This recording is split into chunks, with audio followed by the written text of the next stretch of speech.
Los protagonistas de la noticia en Notimundo al Día. Construcción de una nueva refinería en el país. Este es el tema que enseguida nos permite dialogar con el ingeniero René Ortiz, experto petrolero.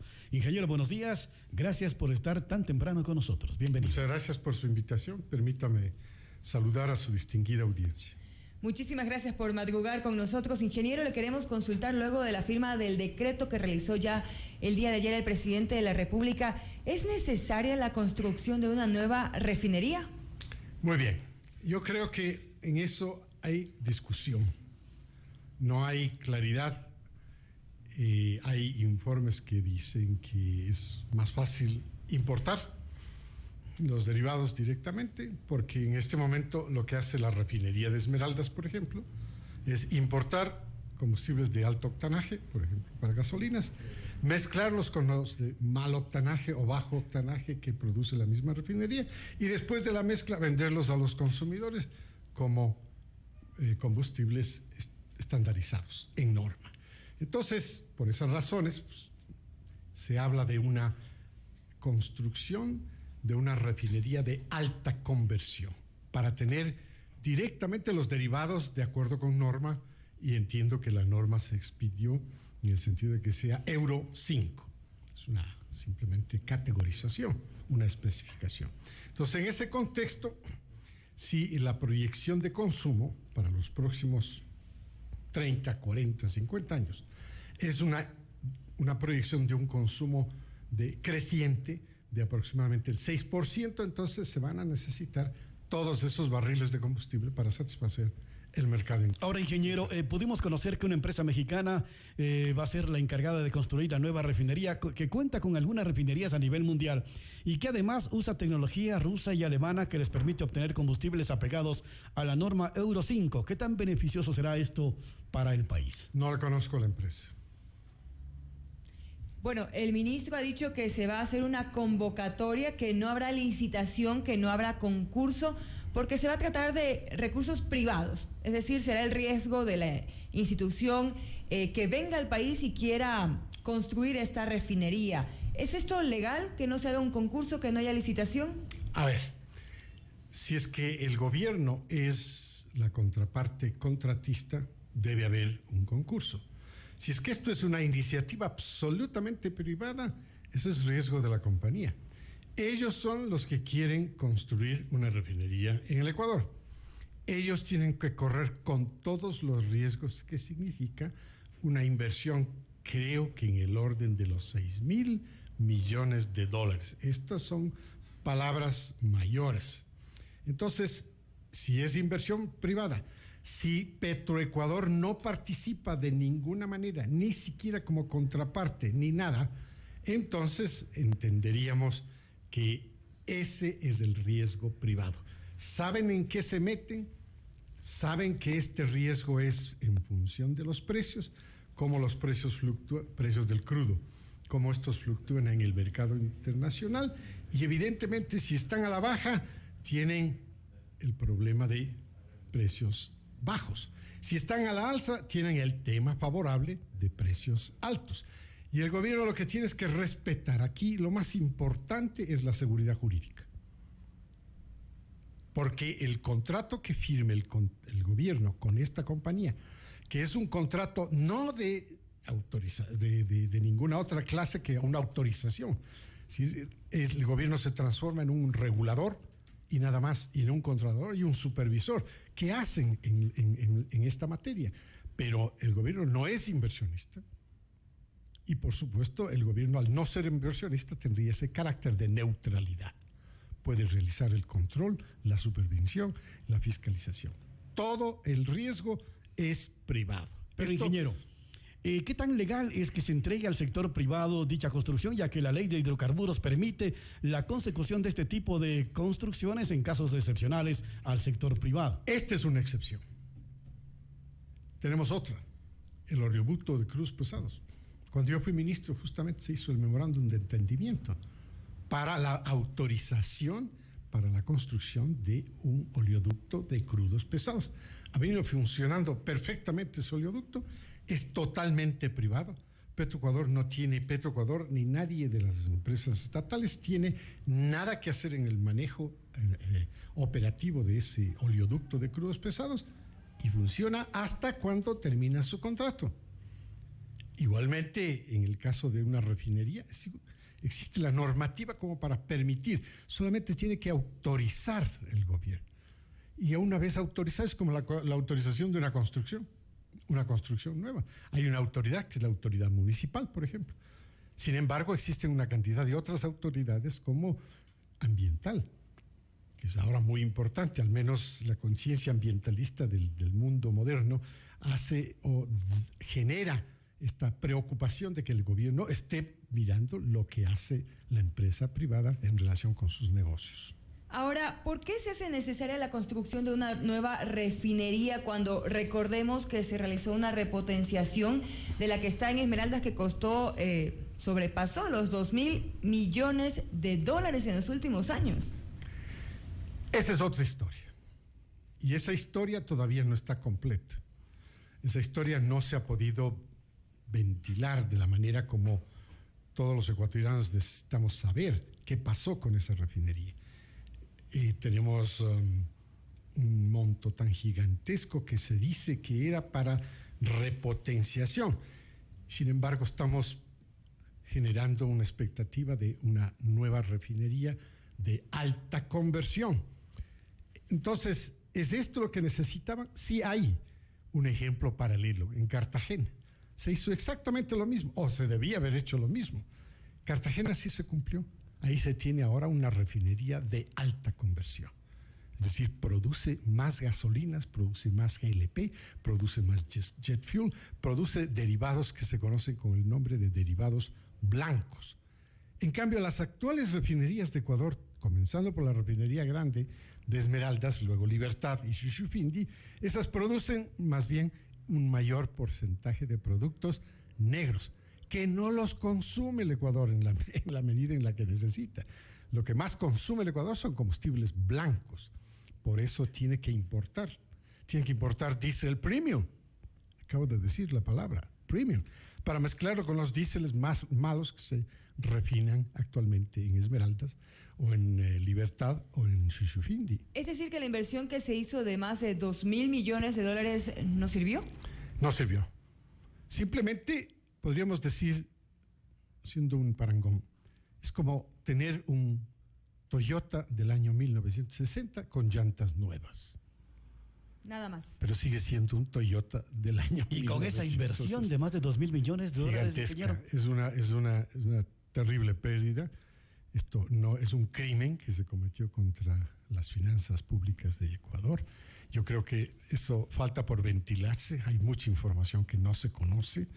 No se conoce los responsables, no se conoce exactamente los seguros, si los seguros respondieron a todas las demandas de operación. Si una vez instalada un nuevo equipo, por ejemplo, un intercambiador de calor o un nuevo reactor, bueno, pues el responsable de ese nuevo reactor tiene que dar unas garantías. Y no se sabe si se pasaron de los $2.000 millones. No, pues no sabemos la cifra exacta y me parece que la pregunta es absolutamente correcta. Yo creo que ya deberíamos saber, ya han pasado suficiente tiempo. Yo conozco que el ministro explicó en algunos momentos al comienzo de esta administración que no tenía ni la información, o sea, que no le daban la información. Esto era un crimen, o sea, le estaban escondiendo la información. Bueno, si ya ha pasado tanto tiempo, me imagino que el gobierno nacional ya tiene la información. Ahora lo que tiene es que transparentarla, tenemos que conocerla porque tenemos que saber al final cuánto se perdió y cuáles son los responsables. Exactamente. ¿Quién firmó esos contratos? Correcto. ¿Quién realizó el estudio? ¿Quién dio la autorización? Porque por lo general se da a conocer la irregularidad. Más de $2.000 millones en una repotenciación que, como usted menciona, no sirvió, pero no se dice quiénes son los responsables y, peor aún, no están en la cárcel. O no sabemos si están en la cárcel, porque yo lo que conozco es que hay bastante gente metida en la cárcel. O sea, derivada de este problema, he oído algo así como un número de 100, 120 funcionarios de Petroecuador.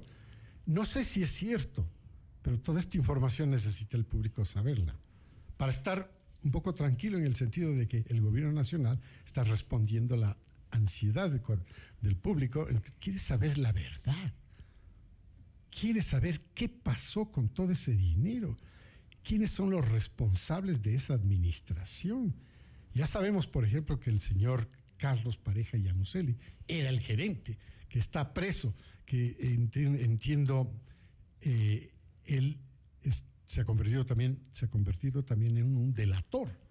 Entonces, él debe saber, y me imagino que esa es la parte de información de transparencia que se necesita, que el público lo necesita, para saber en qué sentido la delación de él, su trabajo como delator, está respondiendo a la investigación para saber quiénes son los responsables, porque la responsabilidad no termina solamente en el gasto, sino en saber el sobreprecio, y saber el sobreprecio para saber los sobornos, la corrupción que estuvo involucrada en este proyecto, y de esa manera entender si es posible recuperar ese dinero de sobornos. Hablando de esta nueva refinería que ya ha anunciado el gobierno que se construirá con dinero y recursos de la empresa privada, ¿cuál cree usted que sería el sector ideal? Porque no se ha mencionado un lugar. Se habla de que podría ser Esmeralda, se habla de que podría ser Santa Elena. ¿Cuál sería la mejor opción? La mejor opción es, primero, tiene que ser en Puerto. ¿Por qué? Porque necesariamente esta refinería va a tener que buscar la combinación mejor de crudos para armar un cóctel que sea puesto en refinación. Entonces arma con crudos pesados ecuatorianos, la gran mayoría son crudos pesados, mezclados con crudos livianos que hay en el mercado, y entonces arma físico-químicamente la estructura correcta del cóctel que tiene que entrar a la refinación. Esto no es una novedad, ya lo hacíamos. Antes de que existiera Petroecuador, CEPE o lo que sea, ya la compañía Anglo en Libertad hacía esto, se llama RECON. Se llamaba RECON, que quiere decir reconstituido. Es decir, toman varios petróleos, los reconstituyen y presentan la mezcla perfecta que le da el mayor número o el mayor porcentaje de derivados blancos. Ese es el objetivo central de una refinería. Derivados blancos, porque estos tienen mayor valor, es decir, suman valor al crudo. Entonces, si el crudo cuesta $80 el barril, un producto refinado blanco cuesta 20% más. Y que pueda cubrir las necesidades del país, se puede exportar también. Inclusive puede exportar. Entonces, lo contrario es lo que está ocurriendo en este momento, que ya ocurre. Que nosotros producimos un crudo que se puede vender en el mercado en $60, pero que el mayor porcentaje es de productos negros que valen $40 en el mercado. Entonces hay una pérdida absoluta, clarísima. Bueno, hasta ahora conversamos con el ingeniero René Ortiz, experto petrolero, sobre la construcción de la nueva refinería. ¿Cuáles serán los pros y los contras de esta nueva medida que ha anunciado el gobierno? ¿En qué nos beneficia y en qué nos perjudica? Bueno, evidentemente es como revivir nuevamente el proyecto de 300,000 barriles, ¿no? Este tiene que estar ubicado junto al mar, en la costa, junto a una fuente de abastecimientos. Esmeraldas evidentemente está conectado con oleoductos, no solo uno, sino dos, el SOTE y el OCP, que transportan el crudo que viene del oriente de Ecuador, de la Amazonía Alta de Ecuador. Entonces, esa infraestructura ya no se necesita, está ahí, solamente se le conectaría. Entonces, lo ideal sería Esmeraldas, ingeniero. Sin la menor duda. Sin la menor duda. ¿Y en alguna forma nos perjudica? También puede ser en el lugar del mercado, donde hay más mercado. ¿Para qué? Para que ya el producto refinado vaya directamente al consumidor. Esa es otra forma, y ahí podríamos pensar que Libertad. ¿Por qué? Porque está muy cerca al mercado de Guayaquil. ¿Por qué no hacerla con dinero del Estado, una nueva refinería? ¿Por qué arriesgarlo? Si ya sabemos lo que pasa. Entonces ya tenemos una experiencia y es muy mala, lamentablemente. Y las consecuencias que hemos tenido también. Exacto, es corrupta, las consecuencias son pésimas. Yo soy del criterio que Petroecuador debe desaparecer. Yo creo que este es el proceso, parte del proceso en el que la administración, la operación debería pasar a manos privadas. Siempre lo he dicho. Y esto quiere decir que probablemente seamos mucho más eficientes el gobierno pasa a tener la función exclusiva de control, la función exclusiva de regulador y, por supuesto, está supervisando el negocio como supervisa cualquier otro negocio que se instale en el país. Pero si hay riesgos, ¿cree usted que habrá interés de la empresa privada para invertir 6,000 millones de dólares carambas, que costará? Es una cantidad enorme, es cierto. Pero si el inversionista tiene esa capacidad financiera, no estamos hablando de otra cosa que capacidad financiera. Si el gobierno dice que esas empresas interesadas tienen la capacidad operativa, es decir, sabemos cuántas refinerías operan y en qué partes del mundo. Entonces, los interesados tienen que reunir una mínima calificación. Si no puede venir cualquiera y decir yo soy inversionista y yo quiero invertir 6,000 millones, porque nosotros la primera pregunta que nos hacemos, bueno, ¿y usted qué hace? Dice, yo construyo refinería. Usted construye, usted es un constructor.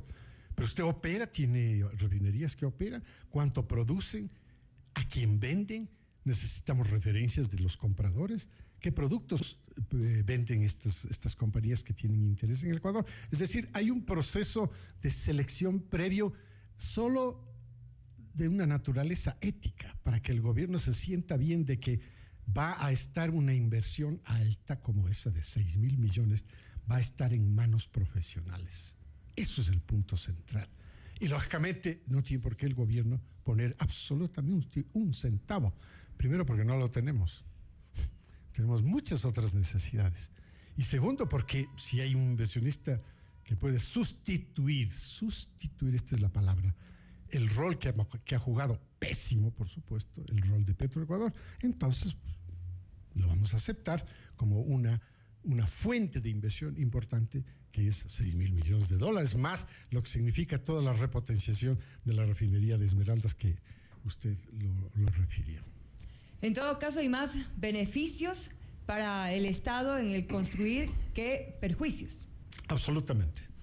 Estoy convencido de eso, a pesar de que yo también tengo una teoría en el sentido de que después de la conferencia de las partes, la COP21 en París en noviembre de 2015, en la que se aprobó, en cierto modo, que la humanidad, el planeta, caminaba hacia el 2050 con una suerte de emisiones de gases de efecto invernadero cero, como carbono.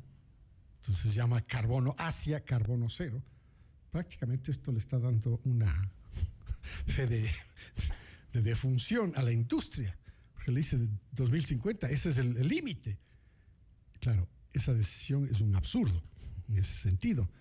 Simplemente están hablando de que le ponen 2050 como fecha para la reducción de las emisiones. Pero no quiere decir que se elimina la industria, esto no es tan fácil. O sea, todo lo que es la nueva ola de los carros eléctricos, de los consumos de energías alternativas, todo eso está muy bien. Pero esa es una nueva ola que no le va a destronar a la industria petrolera. La prueba es que sigue creciendo el consumo de petróleo, sigue creciendo el consumo de combustibles de origen fósil, como gas natural, carbón y petróleo. Los mismos, llamemos, promotores grandes como son Alemania, siguen consumiendo carbón, pero en toneladas gigantescas. China en toneladas gigantescas de consumo de carbón, que son los principales contaminadores del ambiente con CO2. Sin duda es un tema que hay que seguir analizando. Queremos agradecerle al ingeniero René Ortiz, experto petrolero, por haber conversado con nosotros sobre esta decisión que ha tomado el gobierno del presidente Lenín Moreno. Gracias.